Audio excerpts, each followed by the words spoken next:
Audio Jungle. Audio Jungle. Audio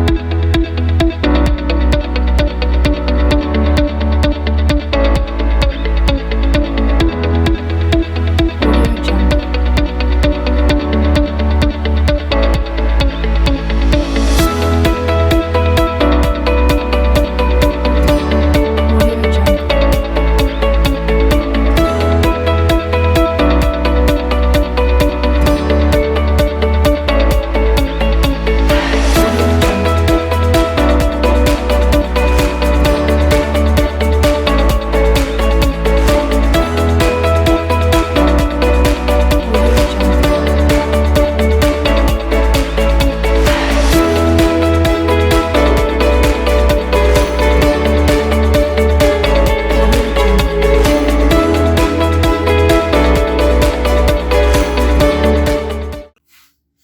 Assalamualaikum warahmatullahi wabarakatuh. Saya Muhammad Edwin Zulkarnain dari kelompok 2 Sosiologi Tadris Ilmu Pengetahuan Sosial 2C. Di sini saya akan membuka video ini dengan materi interaksi sosial sebagai faktor utama dalam kehidupan sosial yang nanti akan dilanjutkan oleh teman-teman saya. Oke, kita buka materi yang pertama. Interaksi sosial sebagai faktor utama dalam kehidupan sosial. Bentuk umum proses sosial yang juga dapat dinamakan proses sosial karena merupakan syarat utama terjadinya aktivitas sosial atau wujud lain dalam proses sosial ialah sebuah hubungan sosial yang bersifat dinamis yang menyangkut hubungan antara orang perorangan, antar kelompok manusia maupun perorangan dengan kelompok manusia. Jadi dapat kita garis bawahi, wujud lain dalam proses sosial ialah menyangkut hubungan antara orang perorangan, antar kelompok manusia maupun antar perorangan dengan kelompok manusia. Apabila dua orang bertemu, interaksi sosial dimulai pada saat itu juga. Jadi saat dua orang itu bertemu, itu bisa dinamakan interaksi sosial, bisa maupun berbicara tentang apapun. Mereka saling berjabat tangan, menyapa, menegur, berbicara, atau bahkan sampai berkelahi. Jadi berkelahi juga termasuk adalah interaksi sosial. Aktivitas seperti itulah yang dinamakan interaksi sosial. Walaupun orang bertemu muka, tidak saling berbicara, dan mengeluarkan tanda interaksi, namun interaksi sosial telah terjadi karena masing-masing sadar akan adanya pihak yang menyebabkan perubahan dalam perasaan maupun syaraf orang yang bersangkutan. Jadi walaupun tidak berbicara dan tidak mengeluarkan tanda interaksi, namun sebenarnya interaksi sosial telah terjadi. Bisa saja hal tersebut disebabkan oleh bau keringat, minyak wangi, maupun suara berjalan yang merupakan ciri khas dari orang tersebut. Lalu setelah itu terjadi interaksi sosial, maka dapat menentukan tindakan apa yang dilakukannya. Jadi setelah interaksi terjadi, itu manusia akan cenderung dapat menentukan apa yang akan dilakukannya. Misalnya saya bertemu dengan teman saya di kantin, padahal saya tidak ingin makan. Lalu dengan melihat teman saya berbicara atau melihat makanannya, saya jadi tertarik untuk ikut makan juga. Contoh interaksi sosial. Yang pertama, interaksi sosial antar kelompok manusia yang terjadi antara kelompok. Dikemukakan oleh Perang Dunia dikemukakan dari Perang Dunia Kedua, dilukiskan oleh tokoh Gilin dan Gilin pada 7 Desember 1939. Patroli Prancis telah berhasil menawan 3 orang prajurit Jerman. Salah satu tawanan tersebut menderita luka dan prajurit Prancis telah menembaknya. Tapi mereka saling memeluk dan saling mengenal. Ternyata sebelum perang mereka ialah sahabat. selalu bersaing pada setiap perlombaan sepeda balap. Jadi di sini sebenarnya prajurit ini bukan suatu musuh, namun yang menjadi musuh ialah negara mereka yang sedang berkonflik. Jadi urusannya adalah kelompok manusia terjadi di dalam sebuah kelompok. Selanjutnya, interaksi sosial antara kelompok manusia dalam masyarakat.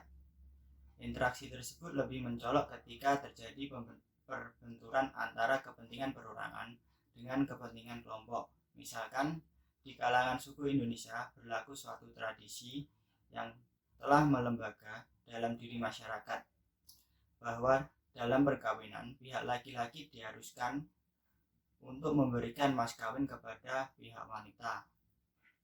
Seringkali jumlahnya terlampau besar.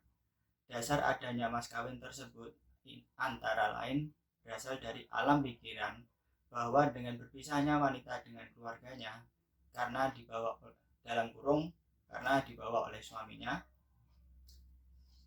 yang menyebabkan terjadinya ketidakseimbangan magis dalam keluarga wanita tersebut, dan hanya akan seimbang jika mas kawin tersebut dipenuhi. Syarat yang harus dipenuhi oleh pihak laki-laki sering menyebabkan terjadinya mas kawin lari, karena dinilai mas kawin tersebut lalu memberatkan pihak laki-laki. Yang di dalam hal ini tentunya jika terjadi kawin lari telah disetujui oleh calon istri. Berlangsungnya suatu proses interaksi sosial didasarkan pada faktor antara lain imitasi, sugesti, identifikasi, dan simpati. Faktor tersebut dinilai dapat bergerak sendiri-sendiri, secara terpisah maupun tergabung. Apabila masing-masing ditinjau secara mendalam, dapat diartikan yang pertama, faktor imitasi. Faktor imitasi adalah tindakan peranan yang sangat penting dalam proses interaksi sosial, mempunyai nilai positif, yaitu dapat mendorong seseorang untuk mematuhi kaidah-kaidah dan nilai yang berlaku. Namun demikian, imitasi akan mengakibatkan pula suatu terjadinya hal negatif. Misalnya dalam proses imitasi yang manusia atau perorangan yang tiru itu ialah tindakan atau perbuatan yang menyimpang. Selain itu, imitasi akan melemahkan pengembangan daya kreasi manusia. Jadi manusia cenderung untuk meniru saja, tidak bisa mengembangkan. Faktor sugesti berlangsung apabila seseorang memberi suatu pandangan atau suatu sikap yang berasal dari dirinya, yang kemudian diterima oleh pihak lain. Jadi faktor sugesti merupakan misalnya saya memberi masukan kepada teman saya, memberi contoh langsung maupun tidak langsung. Itu saya contohkan kepada teman saya, lalu langsung diterima oleh teman saya. Itu merupakan ialah faktor sugesti. Sugestinya dari mana? Sugestinya ialah dari perkataan saya. Jadi proses ini sebenarnya hampir sama dengan imitasi, namun titik tolaknya berbeda. Berlangsungnya sugesti dapat terjadi karena pihak yang menerima dilanda dengan emosi yang menghambat daya berpikir secara rasional. Jadi orang yang cenderung menerima sugesti menerima sugesti atau membutuhkan sugesti dari orang lain, itu biasanya sedang dilanda emosi yang menghambat bagaimana cara dia berpikir secara rasional. Selanjutnya, identifikasi merupakan kecenderungan atau keinginan dalam diri seseorang untuk menjadi sama dengan pihak lain. Jadi misalnya saya mempunyai idola, jadi saya ingin menjadi seperti idola itu, baik secara penampilan maupun cara saya berbicara. Identifikasi dapat berlangsung lebih mendalam daripada imitasi, karena kepribadian seseorang dapat terbentuk atas dasar proses ini. Proses identifikasi dapat berlangsung dengan sendirinya, bahkan secara tidak sadar.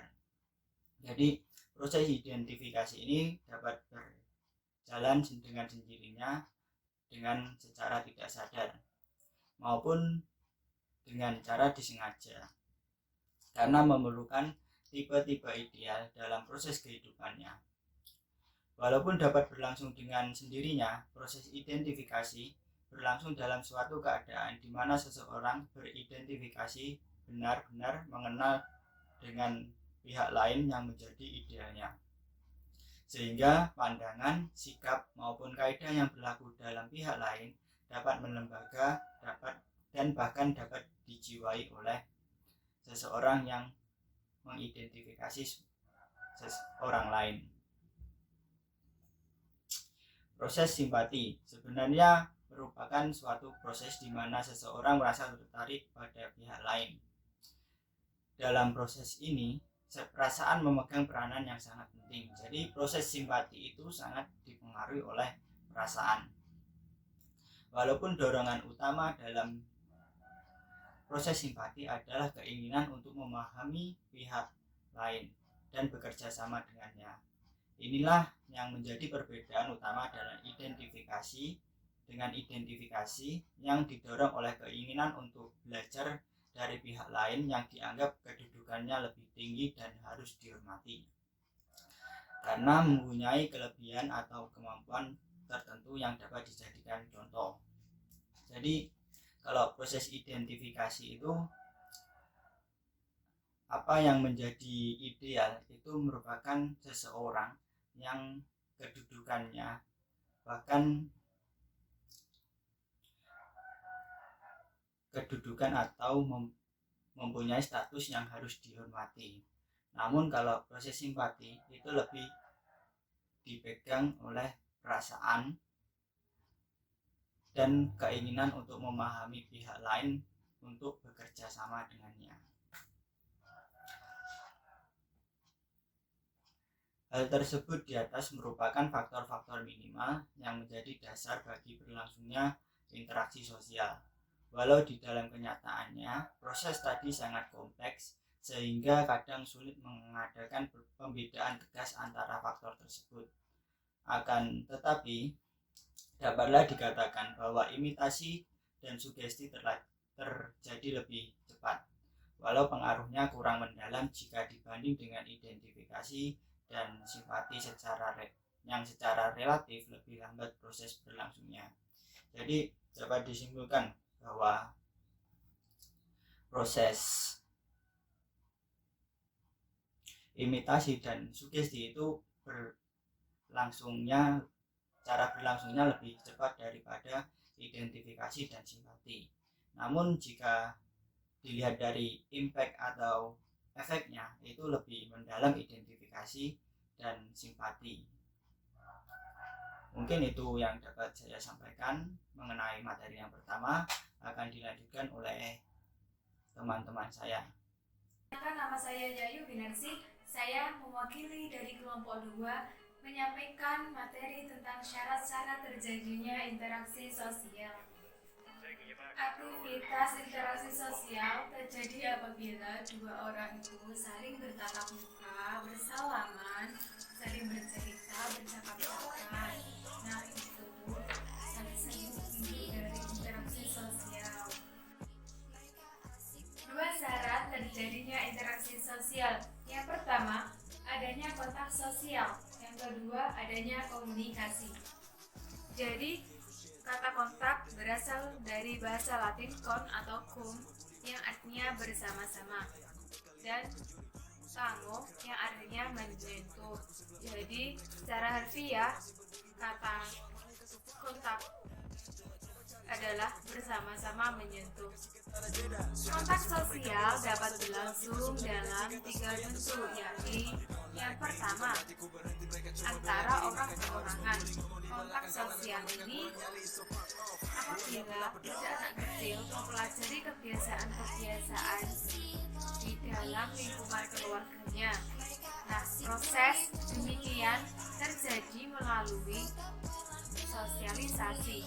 Nah, sosialisasi ini suatu proses di mana anggota masyarakat ia yang baru mempelajari norma dan nilai-nilai yang ada di masyarakat, di mana dia itu sebagai anggota di dalamnya. Yang kedua ini antar perorangan dengan kelompok lain. Nah, dia merasakan tindakannya itu tidak sesuai dengan norma-norma yang ada. Contoh misalnya, partai politik yang memaksakan kehendakan peraturan untuk anggotanya mengikuti atau menyesuaikan diri dengan ideologi dan program di dalamnya. Yang ketiga, antara suatu kelompok dengan kelompok anggota lain. Diibaratkan dua partai politik mengadakan kerjasama untuk mengalahkan partai politik yang lainnya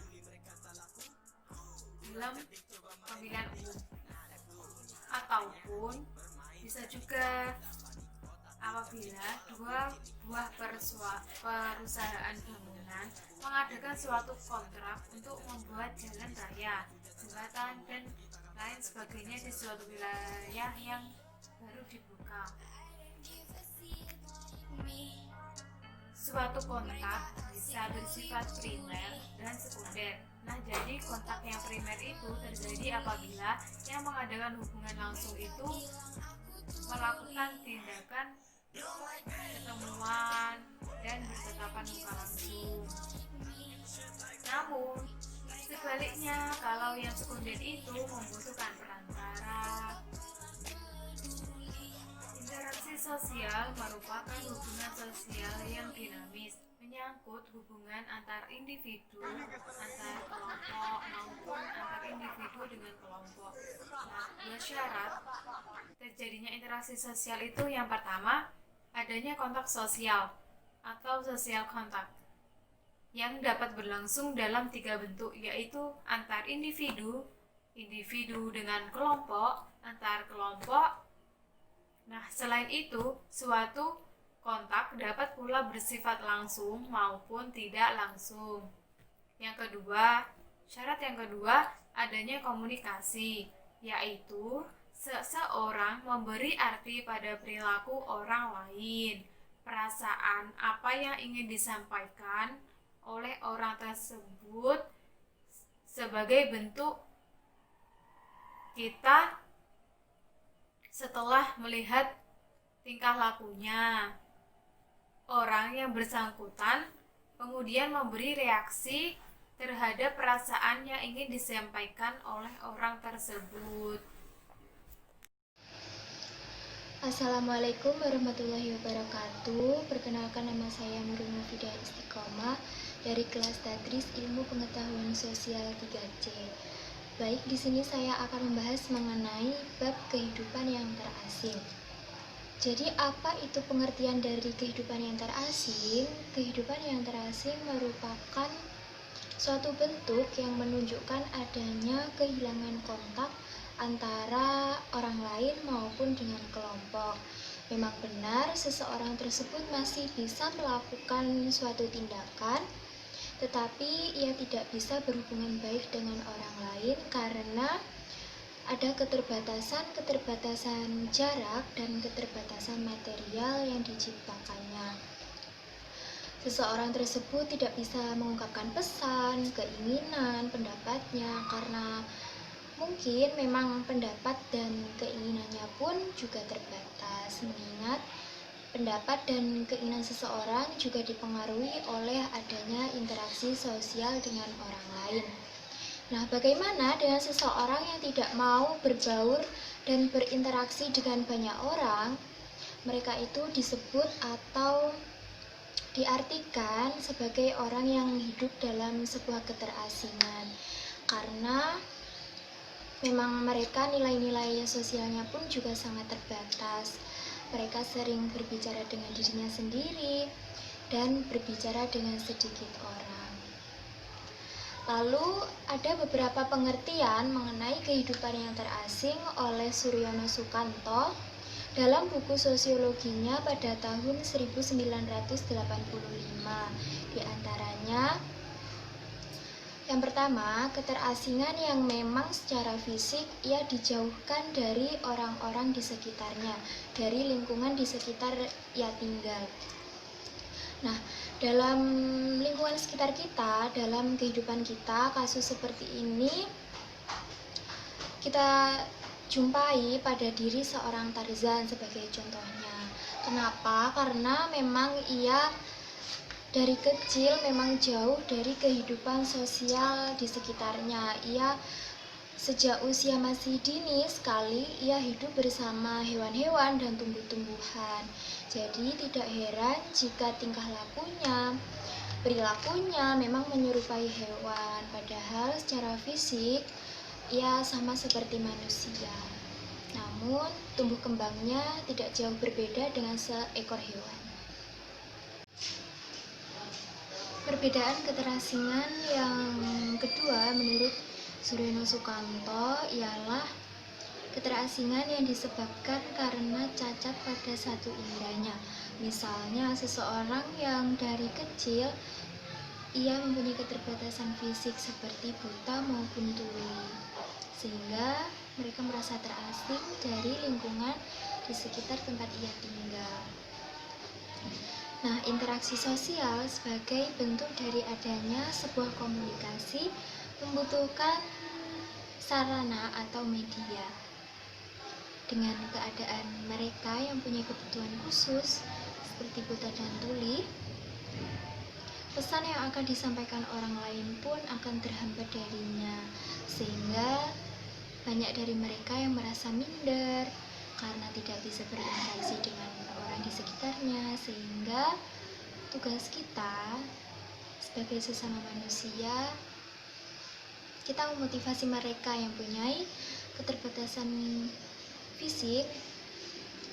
Kita memotivasi agar mereka tetap semangat dan mereka pun juga berhak untuk berinteraksi dengan banyak orang, sehingga rasa mindernya pun sedikit demi sedikit akan menghilang dan mereka mempunyai rasa percaya diri. Berikutnya mengenai pengertian keterasingan oleh Suryono Sukanto, yaitu keterasingan yang disebabkan karena perbedaan kelompok ataupun perbedaan ras, perbedaan suku, perbedaan agama dengan orang lain. Apabila kita berada di lingkungan yang secara sosialnya, secara ras, suku, agama, kebudayaannya sangat berbeda sekali dengan kita pun akan merasa terasing. Nah, hal seperti itulah yang sering memicu terjadinya konflik antar sesama manusia. Itu juga disebabkan karena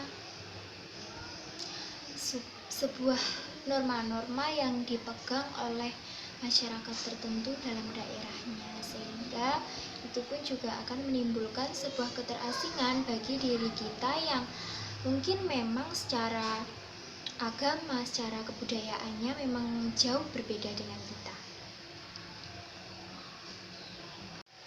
Suryono Sukanto juga menambahkan adanya keterasingan sosial yang ditimbulkan dari pelapisan sosial pada masyarakat berkasta, terutama masyarakat yang berkasta paling tinggi. Keterasingan sosial pun sering terjadi, sehingga interaksi sosial antara seseorang yang kastanya lebih rendah dari seseorang yang kastanya lebih tinggi darinya pun akan semakin berjarak, yang menimbulkan ketimpangan sosial pada bidang ekonomi yang mendasari keterasingan itu sendiri pada era yang bisa dikatakan saat ini era yang mengglobal dan maju. Keterasingan juga dikatakan oleh Karl Marx dalam bukunya yang berjudul Manuskrip Ekonomi dan Filsafat. Ia mengatakan bahwa keterasingan terjadi karena adanya pemisahan kelas antara buruh dengan majikan, sehingga situasi seperti ini melatar belakangi adanya ketimpangan sosial dan keterasingan manusia secara umum. Situasi yang mendasari terjadinya keterasingan manusia secara umum menurut Karl Marx, di antaranya yang pertama ialah sistem sosial yang mengasingkan kapitalisme. Contohnya, kerja buruh merupakan komoditas yang lebih murah dibandingkan dengan harga produksi barangnya. Artinya, apabila harga produksi barangnya meningkat, justru nilai kemanusiaan dari buruhnya pun akan semakin menurun. Contoh berikutnya ialah keterasingan tidak ada bedanya dengan cacat fisik seseorang. Nah, artinya pekerja itu lebih menderita dibandingkan makhluk yang baik. Mereka tidak bisa mengungkapkan apa yang mereka rasakan secara bebas, secara terbuka, melainkan secara fisik dan mentalnya mereka semakin menurun dan semakin memburuk. Dalam hubungannya dengan keterasingan secara mendasar dan nyata itulah dapat kita lihat di zaman yang kian kapitalis seperti sekarang ini belum ada interaksi yang benar-benar menguntungkan antara kedua belah pihak. Justru banyak diwarnai dengan kekerasan dan penindasan di mana-mana. Dalam lingkungan saat ini pun bisa kita jumpai seperti masyarakat kaya yang mempunyai berbagai macam alat-alat produksi dengan orang miskin yang tidak mempunyai alat-alat produksi. Keduanya saling terasing. Dari hal itulah keterasingan disusun secara sistematis oleh struktur kapitalisme. Dengan banyaknya kejadian seperti itu, muncullah berbagai macam masalah-masalah sosial dan masalah-masalah yang mengatasnamakan agama, sehingga muncullah masalah yang kita jumpai seperti sekarang ini, seperti terorisme dan kekerasan-kekerasan yang ada di lingkungan sekitar kita. Selain sistem sosial yang mengasingkan kapitalisme dalam kaitannya dengan hal yang mendasari terjadinya keterasingan manusia secara umum, yang terakhir ialah mengenai cinta dan keterasingan atau interaksi sosial eksklusif. Ada seorang ilmuwan bernama Erich Fromm yang meyakini jawaban untuk mengatasi adanya rasa keterasingan ialah dengan mewujudkan rasa cinta. Dengan adanya cinta kepada diri kita, kepada sesama, akan menjadi solusi untuk mengatasi keterasingan tersebut. Dalam bukunya yang berjudul The Art of Loving, ia menegaskan bahwa pentingnya relevansi cinta terutama bagi masyarakat kapitalis modern yang telah mengalami ketimpangan sosial, yang di dalamnya terdapat pelapisan sosial sehingga terjadi keterasingan sosial di antara masyarakat. Nah, menurutnya teori apapun tentang cinta harus dimulai mengenai teori manusia itu sendiri, tentang eksistensi manusia, tentang keberlangsungan hidup manusia. Menurutnya, keterasingan merupakan rasa di mana dalam diri kita merasa asing dengan kegiatan produksi, dengan hasil produksi diri kita, maupun merasa asing dengan diri kita sendiri. Nah, untuk mengatasi rasa keterasingan itu, ia mempunyai jalan keluar, yaitu dengan merubah struktur sosial masyarakat maupun individu. Ia mengusulkan agar masyarakat membentuk atau merubah sosial di sekitar menjadi sosialisme komunitarian.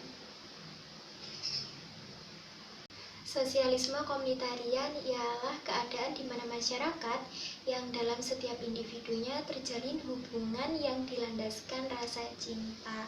Hubungan tersebut menuntut adanya rasa saling menghargai dan saling bekerja sama tanpa adanya salah satu pihak yang memperalat orang lain. Jadi, dalam hal ini, Fromm menginginkan dalam sistem ekonomi menjadi lebih humanis atau memanusiakan manusia tanpa adanya kekerasan, penindasan, karena setiap orang mempunyai hak dan kewajiban untuk mengartikan kehidupannya dengan nilai-nilai alami yang ia miliki dan kemampuan yang seseorang miliki tersebut. Demikian. Assalamualaikum warahmatullahi wabarakatuh. Perkenalkan, nama saya Muhammad Rizky Faizi Nasrullah dari kelompok 2 jurusan Tadris Ilmu Pengetahuan Sosial kelas 3C. Di sini saya akan menjelaskan materi tentang bentuk-bentuk interaksi sosial. Bentuk-bentuk interaksi sosial mengacu pada pendapat Gilin yang dikutip oleh Sujono Sukanto. Penggolongan secara luas mengenai proses sosial yang timbul akibat interaksi sosial meliputi dua hal. Yang pertama adalah proses asosiatif dan yang kedua adalah proses disosiatif. Yang pertama adalah proses asosiatif. Proses asosiatif adalah bentuk interaksi sosial yang bersifat positif yang mengarahkan pada kesatuan. Interaksi sosial asosiatif ini bersifat menguatkan ikatan sosial dan cenderung kontinu atau berkelanjutan. Dan bentuk sosial asosiatif ini dibagi menjadi 4. Yang pertama kerjasama, yang kedua akomodasi, yang ketiga asimilasi, dan yang keempat adalah akulturasi. Bentuk sosial asosiatif yang pertama adalah kerjasama. Kerjasama adalah suatu usaha yang dilakukan secara bersama-sama, baik itu antara individu dengan individu atau kelompok dengan kelompok. Contoh bentuk dari kerjasama yang pertama ada bargaining. Bargaining adalah pelaksanaan perjanjian mengenai pertukaran barang-barang dan jasa-jasa antara dua organisasi atau lebih. Contoh bentuk kerjasama yang kedua adalah kooptasi. Kooptasi adalah proses penerimaan unsur-unsur baru dalam kepemimpinan dan pelaksanaan politik untuk menghindari konflik yang bisa merusak suatu organisasi. Contoh bentuk kerjasama yang ketiga adalah koalisi. Koalisi adalah kerjasama yang dilakukan antara dua organisasi atau lebih yang mempunyai tujuan-tujuan yang sama.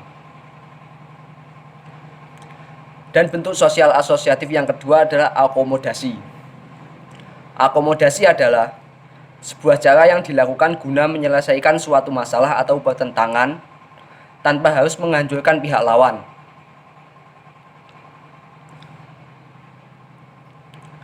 Contoh bentuk dari akomodasi yang pertama ada koersi. Koersi adalah suatu bentuk akomodasi yang prosesnya dilaksanakan karena unsur paksaan, yang dikarenakan salah satu pihak berada dalam keadaan yang lemah bila dibandingkan dengan pihak lawan. Contohnya seperti sistem rezim. Dan contoh bentuk akomodasi yang kedua adalah kompromi. Kompromi adalah suatu bentuk akomodasi ketika pihak-pihak yang terlibat sering mengurangi tuntutannya agar tercapai suatu penyelesaian. Contohnya adalah perjanjian gencatan senjata antara kedua negara yang terjadi peperangan. Dan contoh bentuk akomodasi yang ketiga ada arbitrasi. Arbitrasi adalah bentuk akomodasi yang terjadi apabila terdapat pihak-pihak yang berselisih dan tidak bisa atau tidak sanggup mencapai kompromi sendiri, maka harus mendatangkan pihak ketiga sebagai penengah.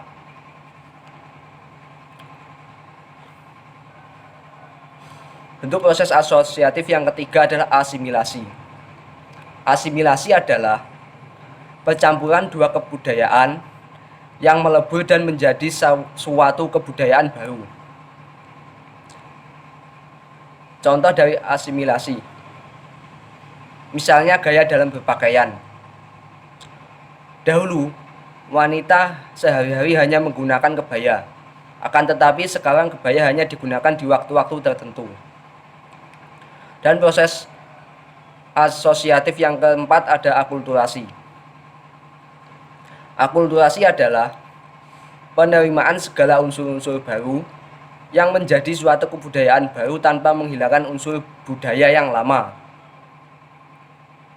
Contohnya ada bangunan Masjid Kudus, di mana Masjid Kudus mencerminkan adanya interaksi budaya antara kebudayaan Jawa, Hindu, dan Islam.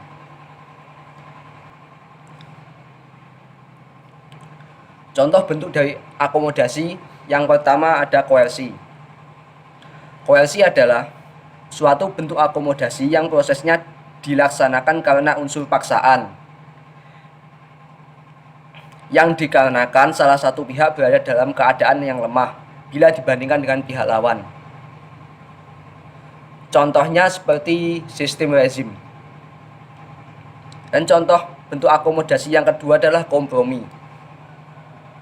Kompromi adalah suatu bentuk akomodasi ketika pihak-pihak yang terlibat sering mengurangi tuntutannya agar tercapai suatu penyelesaian. Contohnya adalah perjanjian gencatan senjata antara kedua negara yang terjadi peperangan. Dan contoh bentuk akomodasi yang ketiga ada arbitrasi. Arbitrasi adalah bentuk akomodasi yang terjadi apabila terdapat pihak-pihak yang berselisih dan tidak bisa atau tidak sanggup mencapai kompromi sendiri, maka harus mendatangkan pihak ketiga sebagai penengah.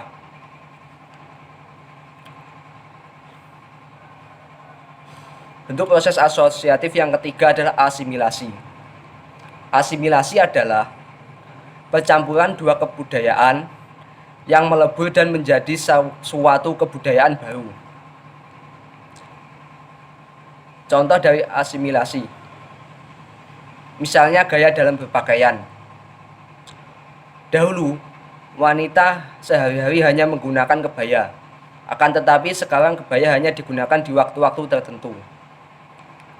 Dan proses asosiatif yang keempat ada akulturasi. Akulturasi adalah penerimaan segala unsur-unsur baru yang menjadi suatu kebudayaan baru tanpa menghilangkan unsur budaya yang lama. Contohnya ada bangunan Masjid Kudus, di mana Masjid Kudus mencerminkan adanya interaksi budaya antara kebudayaan Jawa, Hindu, dan Islam. Assalamualaikum warahmatullahi wabarakatuh. Saya Adi Ratnawati dari kelompok 2. Dalam video ini saya akan mempresentasikan materi saya, yaitu proses disosiatif. Proses disosiatif disebut juga dengan operasional proses, yang persis hanya dengan kerjasama dan dapat ditentukan pada setiap masyarakat, walaupun bentuk dan arahannya ditentukan oleh kebudayaan dan sistem sosial yang bersangkutan. Proses disosiatif dibedakan menjadi 3 bentuk, yaitu persaingan atau competition, kontravensi, dan pertentangan atau pertikaian. Persaingan dapat diartikan sebagai suatu proses sosial di mana individu atau kelompok manusia yang bersaing mencari keuntungan di bidang-bidang kehidupan yang pada suatu masa menjadi pusat perhatian umum dengan cara menarik perhatian atau mempertajam prasangka yang telah ada tanpa mempergunakan kekerasan dan ancaman. Persaingan itu dibagi menjadi 2 tipe, yaitu yang bersifat pribadi dan yang tidak bersifat pribadi. Bentuk-bentuk persaingan antara lain yang pertama adalah persaingan ekonomi, timbul karena terbatasnya persediaan jika dibandingkan dengan jumlah konsumen. Yang kedua, persaingan kebudayaan. Yang ketiga, persaingan kedudukan dan peranan. Orang-orang merebutkan kedudukan dan peranan dikarenakan mereka ingin diakui sebagai orang dan kelompok yang mempunyai kedudukan serta peran yang terpandang. Yang keempat, persaingan ras. Ras yang baik menganggap dirinya sebagai manusia pilihan yang memiliki kualitas dan keunggulan tinggi dibanding ras lainnya. Oleh karena itu, mereka menganggap ras lainnya layak untuk ditaklukkan, didominasi, dan bahkan jika perlu disingkirkan. Fungsi persaingan dalam batas-batas tertentu antara lain: yang pertama, menyalurkan keinginan individu atau kelompok yang bersifat kompetitif.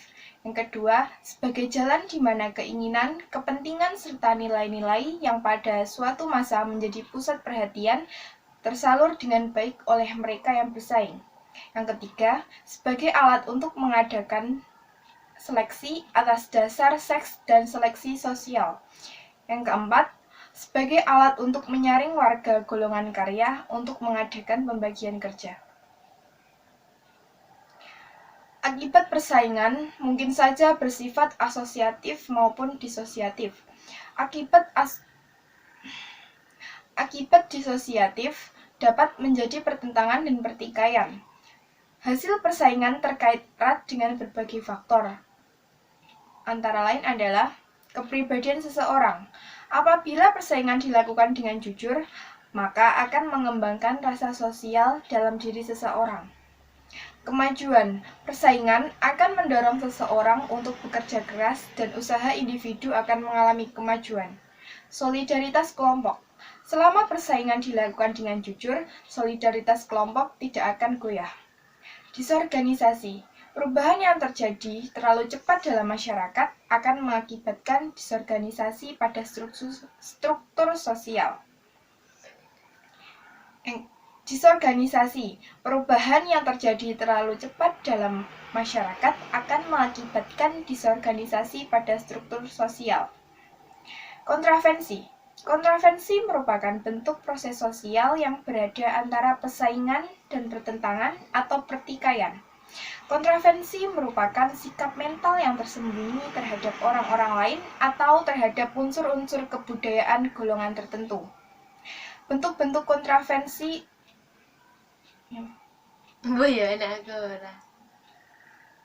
Bentuk-bentuk kontravensi. Yang pertama, perbuatan penolakan, perlawanan, dan lain-lain. Yang kedua, menyangkal pernyataan orang lain di muka umum.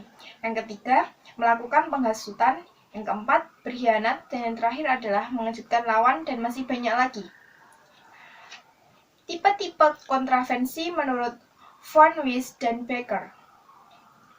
Kontravensi generasi masyarakat biasanya dijumpai di kota-kota besar di mana terjadi persaingan. Tipe-tipe kontravensi menurut Von Wyss dan Becker. Yang pertama, kontravensi generasi masyarakat biasanya dijumpai di kota-kota besar di mana terjadi bentrok antar generasi muda dengan generasi tua karena latar belakang pendidikan dan pengalaman yang berbeda. Kedua, kontravensi yang menyangkut seks. Kontravensi seksual ini menyangkut hubungan suami istri dalam keluarga. Karena dewasa ini pada umumnya menempatkan suami dan istri pada kedudukan dan peranan yang sejajar. Namun hal itu kadang masih mendatangkan keraguan terhadap para wanita. Ketiga, kontravensi parlementer. Berkaitan dengan hubungan golongan mayoritas dengan minoritas dalam masyarakat, baik yang menyangkut hubungan antar lembaga legislatif, pendidikan, dan lain-lain. Tipe umum kontravensi yang terletak antara kontravensi dan pertentangan yang tidak menggunakan kekerasan maupun ancaman, yaitu kontravensi antar masyarakat setempat, antagonisme keagamaan, kontravensi intelektual, dan oposisi moral. Pertentangan atau pertikaian. Pertentangan atau pertikaian adalah suatu proses di mana individu atau kelompok berusaha memenuhi tujuannya dengan jalan menentang pihak lawan dengan ancaman atau kekerasan. Sebab akar dari pertentangan antara lain perbedaan individu. Perbedaan pendirian dan perasaan mungkin akan menimbulkan bentrok antar masyarakat. Perbedaan kebudayaan. Perbedaan kepribadian orang tergantung pada pola kebudayaan yang menjadi latar belakang pembentukan dan perkembangan masyarakat. Perbedaan kebudayaan. Perbedaan kepribadian orang tergantung dari pola kebudayaan yang menjadi latar belakang pembentukan dan perkembangan kepribadian orang tersebut. Perbedaan kepentingan. Perbedaan kepentingan antar individu maupun kelompok merupakan sumber lain dari pertentangan. Perubahan sosial. Perubahan sosial yang berlangsung cepat akan mengubah nilai sosial dalam masyarakat sehingga juga bisa menimbulkan pertentangan pola pikir.